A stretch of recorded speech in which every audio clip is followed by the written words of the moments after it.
Assalamualaikum warahmatullahi wabarakatuh. Apa khabar semua? Bersama saya Hashim bin Kausin. InsyaAllah hari ini saya nak bercerita mengenai seorang sahabat Nabi yang Nabi sayang kepada beliau. Nama beliau adalah Nu'aiman bin Al-Amir. Nu'aiman adalah seorang sahabat Nabi yang dipanggil sebagai Ashabul Badar, yang turut bersama dengan Nabi SAW dalam Perang Badar. Dan Nu'aiman ini adalah seorang sahabat yang orang cakap aneh, kelakar, lucu dan sebagainya. Dan Nu'aiman juga adalah seorang sahabat yang selalu menjadi buah mulut dan menjadi penghibur kepada sahabat-sahabat yang lain dan kepada Rasulullah SAW sendiri. Baiklah, hari ini saya ingin kongsikan mengenai cerita mengenai sahabat Nabi, iaitu Nu'aiman bin Al-Amir. Nu'aiman adalah seorang sahabat yang sering menjadi penghibur kepada Rasulullah. Satu ketika mana dia melihat seorang penjual madu, dia berjalan sekeliling Madinah menjual madu yang dia jual tidak laku, tidak dibeli oleh orang. Jadi Nu'aiman melihat seorang penjual madu, dia cakap, saya jual madu. Oh, kalau kamu nak jual madu, senang sahaja cara dia untuk laku. Ada seorang ni, ya, seorang orang kaya ni, dia nak beli madu kamu dan mari ikut saya. Kemudian dia pun, penjual madu pun ikut dengan Nu'aiman sampai Nu'aiman bawa penjual madu ke rumah Rasulullah. Bila sampai ke rumah Rasulullah, Nu'aiman ketuk pintu dan beritahu dengan penjual madu tadi, kamu tunggu sekejap sini, saya nak bawa madu ini dalam bersama untuk kepada pembeli. Jadi nanti dia akan bayar, nanti dia akan keluar dan akan bayar kepada kamu. Jadi Nu'aiman pun bawa masuk madu tersebut. Kan Rasulullah suka madu, bawa masuk madu tersebut bersama dengan sahabat-sahabat yang lain. Ya Rasulullah, saya ada hadiah untuk kamu, kata Nu'aiman. Ini adalah hadiah saya daripada untuk kamu, iaitu madu. Jadi Rasulullah pun, oh bagus kamu Nu'aiman. Jadi semua sahabat-sahabat Rasulullah pun makan habis. Jadi kemudian pada waktu itu Nu'aiman keluar. Kemudian bila dia keluar, penjual madu tersebut menunggu, minta bayaran lah, kata Nu'aiman, tunggu, nanti dibayar oleh pemilik rumah ni, nanti akan dibayar oleh pemilik rumah ni. Jadi dia akan keluar lah bayar. Oh, lepas tu kamu tunggu sini, saya ada urusan sekejap. Dia akan keluar lah. Kemudian Nu'aiman pun pergi, dan penjual madu itu menunggu di luar rumah Rasulullah.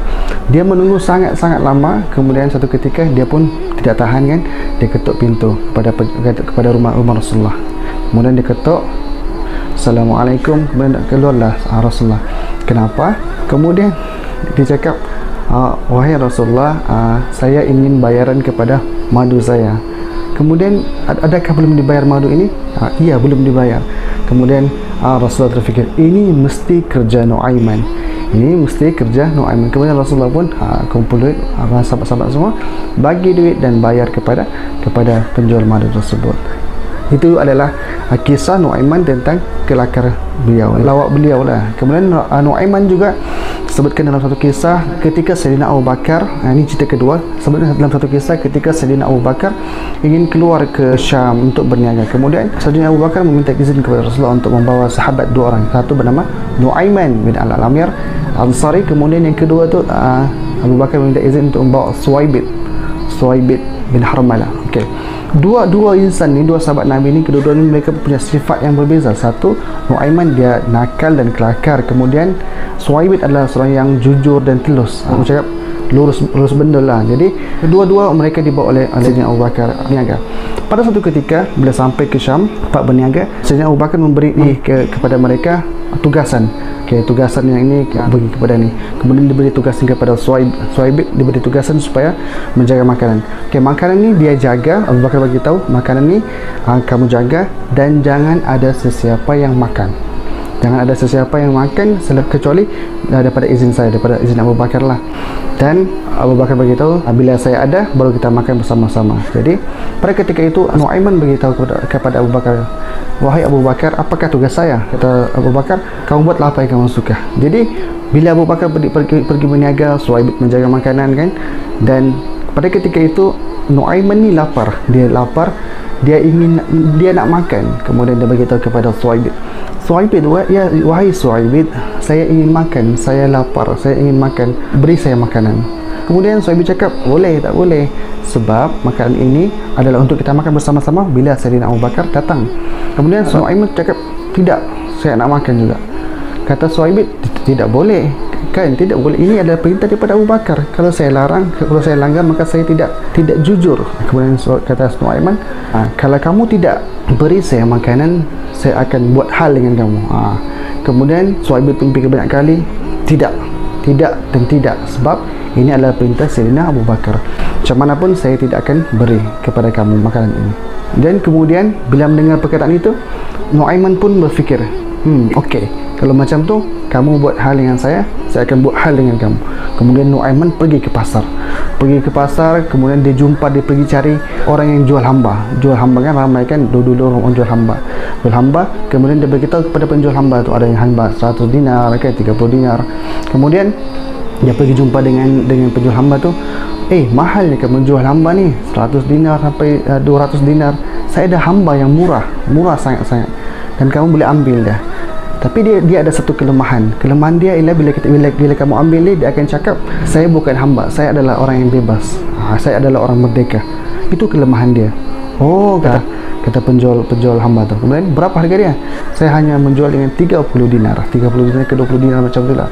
Kemudian mereka pun bersetuju, dan Nuaiman membawa dia seorang penjual hamba tu kepada Suhaib yang menjaga makanan. Bila penjual hamba ni dia tangkap, dia ambil Suhaib, kemudian Suhaib berteriak, saya adalah orang merdeka, saya bukan hamba, kenapa tangkap saya?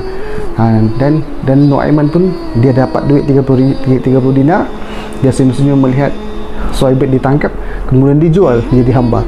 Dan Nuaiman mendapat 30 dinar Nuaiman dapat ni, dia pergi beli barang, beli makanan, dan kemudian belikan hadiah untuk Rasulullah. Masya Allah. Dan bila dia kenyang, kemudian dia pula yang jaga makanan. Kemudian datang Sayyidina Abu Bakar, wahai Nuaiman, mana Suhaib? Siapa yang jaga makanan? Ke mana Suhaib?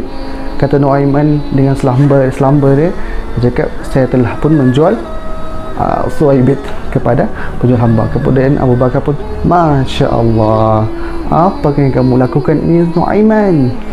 Dan kemudian kata Abu Bakar, tidak apa, mari kita cari Suhaib. Kemudian mereka pergi ke pasar, dan Abu Bakar terus membeli Suhaib kembali. Nasib baiklah Suhaib tidak dijual kepada orang lain. Kemudian Sayyidina Abu Bakar membeli Suhaib dan memberitahu cerita ini kepada Rasulullah SAW. Bila Rasulullah tahu, Rasulullah pun tergelak ataupun ketawa sehingga akan nampak gigi gerham Rasulullah. Kemudian cerita tu luculah, dan cerita tu Rasulullah cerita kepada setiap pembesar-pembesar yang datang daripada luar ke Madinah. Rasulullah cerita kepada mereka mengenai Nuaiman, perkara-perkara yang Nuaiman cerita. Kemudian ada satu kisah lagi, yang ini kisah tentang Nuaiman juga. Pada ketika itu ramai pembesar-pembesar daripada luar negara, daripada Yaman kan, mereka datang berjumpa dengan Rasulullah untuk masuk Islam. Dan kemudian mereka membawa unta-unta yang besar, unta-unta merah yang mahal-mahalan. Macam kalau sekarang ni kata-kata besarlah Ferrari kan, dekat luar rumah tu. Kemudian di luar rumah tu dijaga oleh Sayyidina Abu Bakar, Sayyidina Umar, kemudian sahabat-sahabat yang hebat, Sayyidina Hamzah dekat luar ni. Dan ketika itu pembesar ni nak masuk Islam, kemudian datang Nuaiman. Dan kemudian sahabat-sahabat yang lain ni bergurau lah dengan Nuaiman. Tengok Nuaiman, kalau unta ni, kalau kita sembelih dia, kita akan makan dan kita akan panggang dia, buat sate, tak sedap. Macam lebih kurang macam tu lah. Kemudian Nuaiman pun, betul juga kan. Sedangkan sahabat-sahabat semua tu hanya bergurau. Kemudian pada waktu itu juga, tiba-tiba dia pergi sembelih unta tersebut. Masya Allah, dia sembelih unta-unta yang ada dekat pekarangan luar rumah tu. Banyak unta-unta yang telah tumbang, tinggal terpisahlah kepala dia dengan badan dia. Kemudian bila macam tu, semua pun sahabat pun hairan lah. Masya Allah, tiba-tiba kan dia orang dalam keadaan tidak sedar, dia tengok unta tu semua dah terbaring, dah terpisah kepala dengan badan dia, terpisah dah. Masya Allah. Jadi semua pun risau lah kan. Kemudian bila pembesar-pembesar mereka keluar daripada rumah tu, dan kemudian Masya Allah, kenapa dah unta-unta kami dah mati, sedangkan kami baru nak masuk Islam, dan unta mereka semua dah mati terbaring. Kemudian kata Rasulullah, wahai Umar, apa yang telah terjadi di sini? Kamu kan, kata Rasulullah, kamu kan hebat-hebat semua ni, kenapa kamu tidak boleh berjaga dekat luar ni? Kata sahabat, ini adalah kerja Nuaiman. Kata Rasulullah, Masya Allah, Nuaiman. Kemudian Rasulullah menyuruh kepada Sayyidina Umar untuk mencari duit untuk memberikan membeli unta yang baru pada tetamu tadi, dan kemudian diberi lagi hadiah dapat kali ganda lah. Kemudian bila ada macam tu, tetamu tadi pun senang hatilah, ada unta dan dapat hadiah lagi. Jadi lepas tu mereka pergi dan mencari Nuaiman. Jom kita cari Nuaiman. Mereka mencari Nuaiman sampai ke penghujung Madinah, dan bila sampai ke penghujung Madinah tu, Nuaim berjumpa dengan Miqdad ni adalah seorang ashabul Badar juga. Di penghujung Madinah ni, Miqdad ni menggali sumur lah, macam perigi macam tu, dia gali. Kemudian Nuaiman beritahu, wahai Miqdad, kalau ada orang cari pun kepada saya, jangan beritahu saya, jangan beritahu saya ada di sini. Lepas tu kata Miqdad, iya. Lepas tu kata Nuaiman, termasuk pun Rasulullah ya. Miqdad pun cakap, iya kan, takkan Rasulullah nak datang sejauh ini. Okey, iya, betul, saya akan cakap macam tu. Dan dia pun bersembunyi dekat sumur tadi. Kemudian datang Rasulullah dan dengan sahabat-sahabat yang lain bertanya, kemana Nuaiman? Adakah kamu melihat Nuaiman? Jadi Miqdad ni rasa serba salah. Kemudian kalau nak bagi tahu pun dia dah janji dengan Nuaiman kan. Jadi dia cakap, ya Rasulullah, saya tidak melihat Nuaiman. Dia tunjuk ke bawah, saya tidak melihat Nuaiman. Kan saya tidak melihat Nuaiman. Dia cakap lah, saya tidak melihat, tapi sebenarnya dia tunjuk ke bawah. Dan Rasulullah pun nampak. Kemudian Rasulullah buka, dan inilah Nuaiman. Ya, wahai Nuaiman, kenapa kau buat macam ni? Kemudian dia cakap, sahabat yang suruh, Sayyidina Umar yang suruh. Rasulullah cakap dengan Sayyidina Umar, kami hanya bergurau dengan Nuaiman. Kemudian Nuaiman pun lari lagi dia. Kemudian dia lari lagi, dan sehingga itulah Rasulullah geleng kepala, Masya Allah, Nuaiman.